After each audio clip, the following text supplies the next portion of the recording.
여러분은 고치고 싶은 습관이 있으세요? 아니면 새롭게 갖고 싶은 습관은요? 습관이 바뀌면 인생이 달라진다고 하는데요. 돈이 붙는 습관도 따로 있을까요? 안녕하세요. 적은길의 돈말글 연구소 소장 적은길입니다. 2021년이 된 지 얼마 안 된 것 같은데 벌써 2분기에 접어들었죠. 새해에 세운 계획들 얼마나 지키고 계신가요? 일단 저는 지난 구정 이후부터 1년간 노쇼핑을 선언했죠. 필요하지 않은 물건을 사는 것도 일종의 습관이거든요. 저는 필요성보다 가격이 파격적이면 지갑을 열곤 했는데요.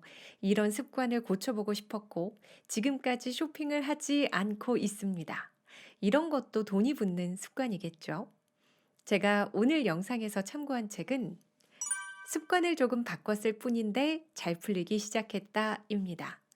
이 책의 저자는 일본에 사는 인도인이에요.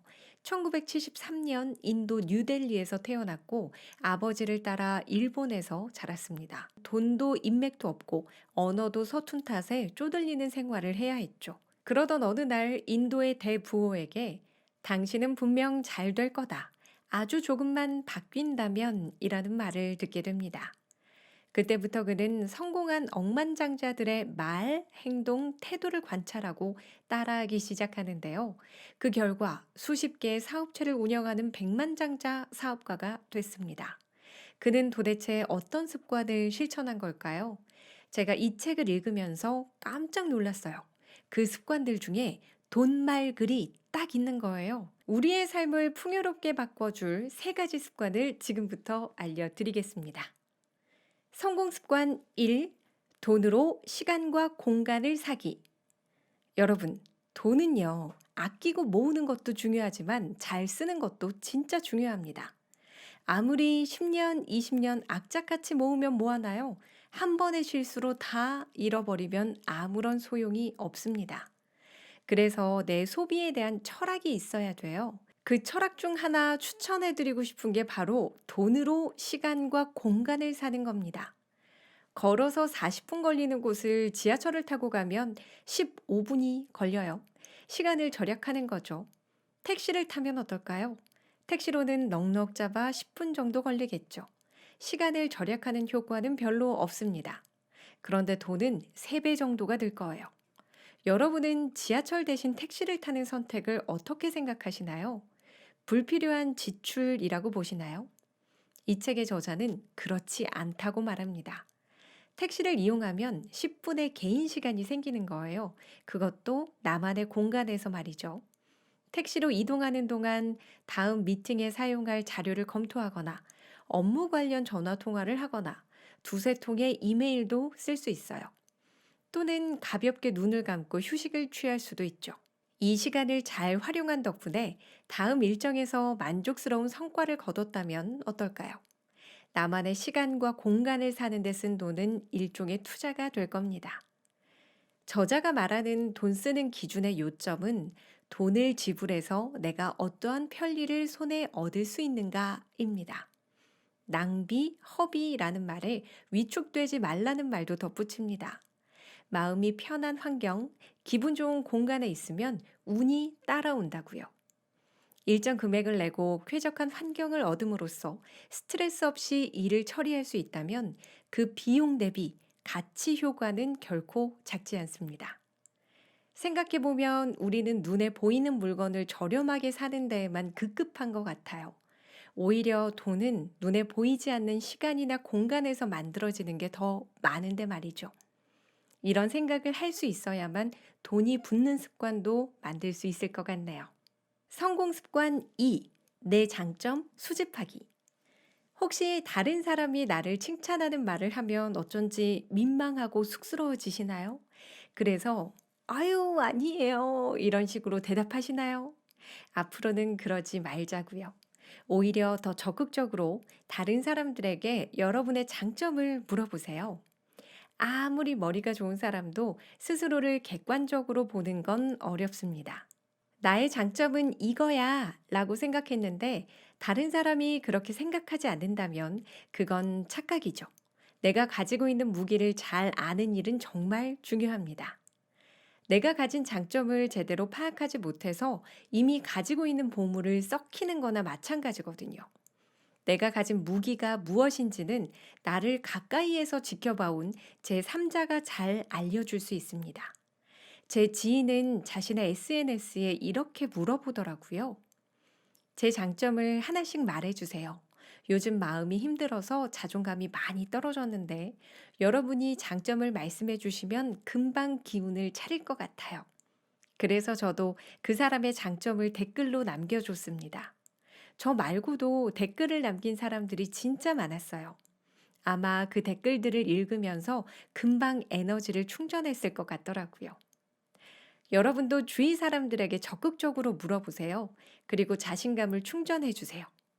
예로부터 인도 사람은 한 번 내뱉은 말은 반드시 이루어진다고 믿었대요. 머릿속으로만 생각하는 것이 아니라 입으로 소리내서 내뱉으면 말에 힘이 더해진다고 해요.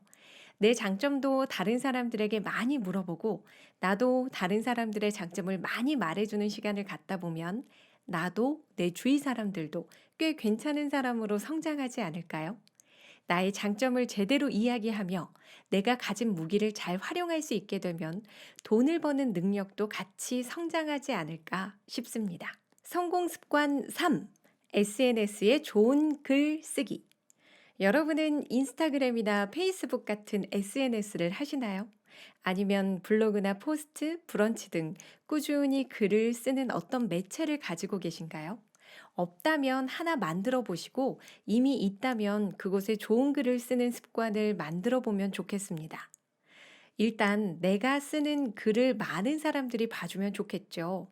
이를 위한 두 가지 팁이 있어요. 첫째는 정보를 담는 거예요.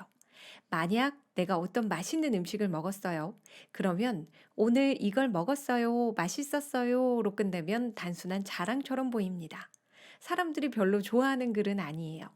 그런데 가게 이름, 가격, 붐비지 않는 시간대, 추천 메뉴 등을 같이 쓰면 그걸 보는 사람에게는 정보가 됩니다. 누군가로부터 알려줘서 고마워요 라는 인사를 받게 될 수도 있어요. 사람들에게 다가가는 글쓰기 팁 둘째는 좋은 기운을 담는 거예요. 자신의 SNS에 넋두리만 쓰는 사람이 있는가 하면 감사한 일을 쓰는 사람도 있죠. 어떤 내용을 쓰느냐에 따라 그 사람의 기운이 달라집니다. 불평을 쓰는 사람에게는 계속 나쁜 일이 일어나는 것 같고, 감사한 일을 쓰는 사람에게는 자꾸 행운만 따르는 것처럼 보여요. 제가 팔로우하는 한 지인은요, 자신의 인스타그램에 감사 일기를 꾸준히 쓰더라고요. 저녁을 먹고 집 앞에서 아이와 잠시 산책을 했다. 집 앞에 산책할 수 있는 공간이 있어 감사하다. 처음으로 욕조가 있는 집에 이사를 한 덕분에 추운 겨울 반신욕을 할 수 있어 감사하다. 그런 글을 보고 있으면 제 마음까지 따뜻해지더라고요. 저 역시 작은 일에도 감사하는 마음을 가질 수 있어서요.